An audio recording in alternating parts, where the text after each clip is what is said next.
السلام عليكم ورحمة الله وبركاته اخواتي. نبدأ بسم الله والصلاة والسلام على رسول الله وبداية الدوري المصري العام 25-26، وهي بداية قوية جدا. محدش كان متوقع البداية دي. الكل كان متخوف مثلا من الزمالك ومن أداء الزمالك، من اللعيبة والمدير الفني والإدارة والمش عارف ايه وايه. لقينا الزمالك نازل بيقدم مباراة كبيرة قدام خصم أصلا قوي من السنة اللي فاتت، وفرقة سيراميكا عندها استقرار وفرقة قوية ومعاها مدرب زي علي ماهر، مدرب ما بيخافش زي ما احنا شفنا في الماتش. وعلى الناحية التانية بيراميدز اللي واخد دوري أبطال أفريقيا، وهو المتوقع، نخلينا الصراحة، هو المتوقع ان هو يكون المنافس بتاع الأهلي في الدوري وإلى ذلك. شفناه بيتعثر في أول مباراة، والاهلي نفسه كمان اللي الكل كان بيقول الاهلي بص ما فيهاش، الاهلي هياخد الدوري من الدور الاول، ما فيش ماتش الاهلي هيتعثر فيه. لقيناه بيتعثر في اول مباراة بنتيجة التعادل 2-2. فالدوري بدأ بأحداث كتير جدا الواحد ممكن يتكلم فيها، واحنا فعلا الدوري المصري وحشنا. انت عارف مستواك وعارف ان الدوري بتاعك ما هوش احسن دوري في العالم، من حيث بقى تصوير واخراج واستوديوهات ولاعيبه ومديرين وملاعب وكل حاجه. بس انت فعلا بتشتاق للدوري ده، ما تعرفش ليه. عارف علاقه الابن بامه؟ هو الدوري بيوحشك سواء بمشجع لاهلي او زمالك. انت الدوري بيوحشك مع انك عارف انك مش هتتفرج على الحاجه انت مش هتتفرج على الدوري انجليزي، بس وحشك. خلينا نتكلم شويه يا اخواتي كده عن انطلاقه الدوري الممتعه اللي ما حصلتش من سنين، عن ماتش الزمالك مع سيراميكا اللي انتهى بفوز الزمالك 2-0، وماتش الاهلي ومودرن اللي خلص بنتيجة التعادل 2-2. الزمالك بيبدأ المباراة بتشكيلة 4-2-3-1. في حراسة المرمى محمد صبحي، على اليمين عمر جابر، جنبه الونش وحسام عبد المجيد، وعلى الشمال بنتايج اللي عندي تساؤلات كتير جدا رغم انه واخد تقييم عالي، بس في تساؤلات كتير جدا عن المستوى البدني. وكل الخطورة بتاعت سيراميكا في الشوط الأول تقريبا كانت من ناحية بنتايج. قدامهم 2 محمد شحاتة ودونجا، قدامهم 3 شيكو بنزا وعبد الله السعيد وناصر ماهر، وقدامهم فرود ناصر منسي. وفي شوية تساؤلات كده عن التشكيلة نفسها أصلا. يعني أنت عندك مثلا بنتايج ما كانش فايق خالص، ما اعرفش يعني الزمالك ما كانش مضغوط مثلا، ما كانش عنده، ما اتضغطش في ماتشات كتير قبل بداية الدوري عشان تشوف ان بنتايج حرفيا مش قادر يقف على رجله بدنيا. واحد زي دونجا يعني خلاص كفاية بقى خلاص، يعني واحد زي دونجا ده لحد دلوقتي ازاي ملوش بديل. وعبد الله السعيد مع كامل احترامي ليه، مع كامل احترامي والله، عبد الله السعيد مستوى البدني ما يؤهلوش خلاص بقى ان هو يلعب اساسي وهيلعب ال90 دقيقة وقدام شباب وناس عشرينات والكلام ده. مش هيأدي. عبد الله السعيد لو نزل لك من على الدكة هيكون اختيار ممتاز جدا. وراس الحربة ناصر منسي، انت عارف ان هو، يعني انا وانت كلنا اصلا بنحب ناصر منسي، بس انت عارف ان هو ده مستوى. ناصر منسي مش هيديك اكتر من كده، بيديك حاجات فلتات مثلا، جون في ماتش مهم مش عارف ايه، بس يعني هو ده مستوى.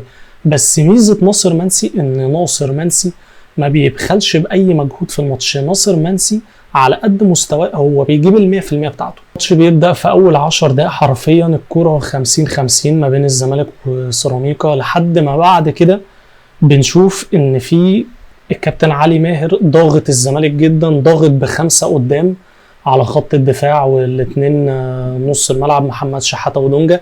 ففي 6 من الزمالك مضغوط عليهم 5 من سيراميكا، فشوفنا ضغط عالي. والزمالك ما كانش قادر يطلع الكورة كمان في بداية الماتش، وده عمل مشاكل كتير جدا وارهق لعيبة كتير بدنيا. انا شايف ان هي ما كانتش جاهزة، هتبدأ تفوق ان شاء الله مع الموسم يعني. واحد زي بنتايج زي ما قلت لك مستغرب جدا من اداء بنتايج، مع ان في ناس وفي محللين وفي ناس بتطلع على التلفزيون مدياله تقييم عالي. كل الخطورة والماتش كان ممكن يروح في حتة تانية خالص. الكرة اللي جت في القائم في اخر، في مش فاكر في الدقيقة كام، بس هي في اواخر الشوط الاول. والهجمات اللي اسلام عيسى ده المفروض يعني مبطل كرة من ايام ما كان مع حسام حسن في المصري، الكلام ده من 5 سنين مثلا. لا رجع حط رجليه تاني في الملعب عليك بسبب بنتايج. كل اللعب في ظهر بنتايج في الشوط الاول، كل خطورة الزمالك.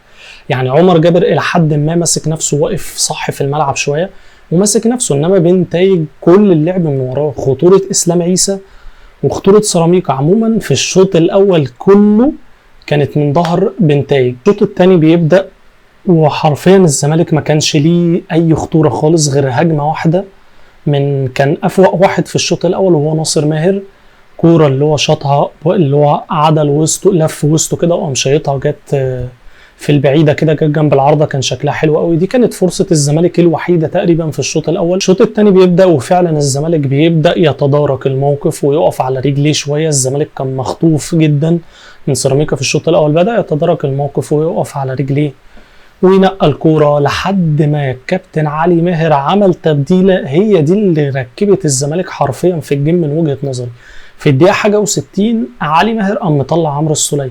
معرفش بقى هي الاسباب فنيه الاسباب بدنيه، عمرو السوليه كان تعبان مش عارف ايه، بس بتبديله عمرو السوليه الزمالك فعلا قدر يرجع في الجيم، وده بان في اول جون لناصر ماهر، الجون اللي جه في الدقيقه حاجه و80. الجون ده حرفيا كل نص الملعب وكل خط الهجوم كله شارك في الجون ده. الكون نهايه الماتش بقى في نهايه المباراه خالص الكره بتكافئ اكتر واحد كان عامل مجهود وهو محمد شحاته، الله اكبر عليه. يعني محمد شحاته فيه كوره، يعني هو محمد شحاته نجم الماتش، حتى لو ما كانش جاب الجون هو كان هيبقى نجم الماتش، لان في كوره الزمالك كان ضاغط سيراميكا فيها، سيراميكا قام قاطع الكوره وعايز يعمل تحول، محمد شحاته قام قاطع الكوره قام مديها تاني للزمالك، قام سيراميكا قام قاطعها تاني وبيعمل تحول تاني، اما محمد شحاته برضه قطع. فهو بالنسبه لي ما شاء الله ما شاء الله ما شاء الله، محمد شحاته نجم الماتش. الكوره فعلا بتكافئه، الجون عالمي في اخر الدقايق والزمالك بيقدر يحصد اول 3 نقط في الدوري. هم 3 نقط مهمين جدا على فرقه قويه جدا، فرقه من السنه اللي فاتت واقفه على رجليها مع كابتن قوي زي علي ماهر، كابتن ما يعرفش يعني كرة دفاعية اصلا، كان ضاغط الزمالك لحد فترات كبيرة جدا تقريبا معظم الشوط الاول وكمل في الشوط الثاني، بس الزمالك قدر يقف على رجليه ويسجل هدفين ويخلص الماتش 2-0 ويحصد ال3 نقط. 3 نقط مهمين جدا الزمالك يبدأ بيهم الدوري، مهمين جدا للعيبة ان هي تحس ان هي قادرة تعمل حاجة، ثقة تعلي ثقة اللعيبة جدا. الماتش الاهلي ومودرن والصعقة اللي خدها جمهور الاهلي واللي خدها كل الجمهور اللي بيتفرج على الكورة اصلا في مصر، اهلي زمالك كله خد صعقة من اداء الاهلي. انت المفروض لعبت على مستوى عالي في كاس العالم بقى قدام بورتو قدام انتر ميامي، فالكل مستني منك ان انت تيجي تاكل اخضر ويابس ما تسيبش نقطة، مفيش حاجة اسمها تعادل او خسارة مع الاهلي. فالكل اتصدم اصلا من مستوى الاهلي، مش حتى على مستوى النتيجة، يعني هي مش حتة ان الاهلي تعادل، لا الاهلي كمستوى في الماتش كان مفاجئ جدا. اللي هو ازاي انت المفروض بالفرقة دي بالسكواد ده مفيش حاجة اسمها اهدار نقط، انت بتتكلم في ان انت معاك فعلا سكواد تقيل من اول نص الملعب لحد قدام، انت معاك اسامي كتير جدا تقيلة مش كويسة، لا اسامي تقيلة وهنجيلها دلوقتي. الاهلي بيبدأ التشكيلة بخطة 4-3-3. في حراسة المرمى اخيرا بنشوف مصطفى شوبير اللي كلنا فرحنا بيه وكله كان بيطالب ان هو يشارك من فترة كبيرة جدا. الشناوي مستواه في النازل وكله كان بيقول ليه مصطفى شوبير ما ياخدش فرصة. الكلام ده مثلا من بعد بداية الموسم اللي فات او في نص الموسم اللي فات. قدامه 4 محمد هاني اللي كان عامل اداء سيء، كان عامل اداء سيء جدا بصراحة. 2 سرد باكات ياسر ابراهيم وجنبه مرعي، على الشمال محمد شكري، قدامه 3 بن رمضان واحمد رضا وقفشه، على اليمين زيزو، على الشمال تريزيجيه، فرود محمد شريف. صراحه انا ما اتفاجئتش من اداء مودرن قد ما انا اتفاجئت من الاهلي نفسه. هو مودرن كان نازل يدافع وهو عارف ان هو نازل يدافع، ولو خد نقطه من الماتش دي يا سلام، مش 3 نقط حتى، اصله صعب في فرق في الفرقتين كبير. فانت ما تتخيلش ان انت كاهلي كل الفرق هتنزل قدامك هتعمل حاجه غير اللي مودرن عملتها. كل الفرق حرفيا ما عدا مثلا اللي ممكن يلعب مع الجيم مفتوح هو الزمالك وبيراميدز، غير كده ما تستناش.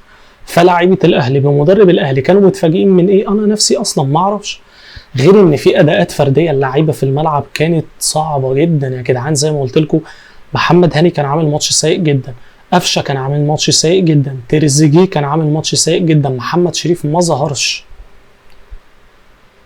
غير ان اللعيبه اللي نازله من على الدكه كمان ما ادتش حلول. فاللي هو اللعيبه دي ما كانش ليها اعداد طيب ولا ايه؟ انا مش فاهم.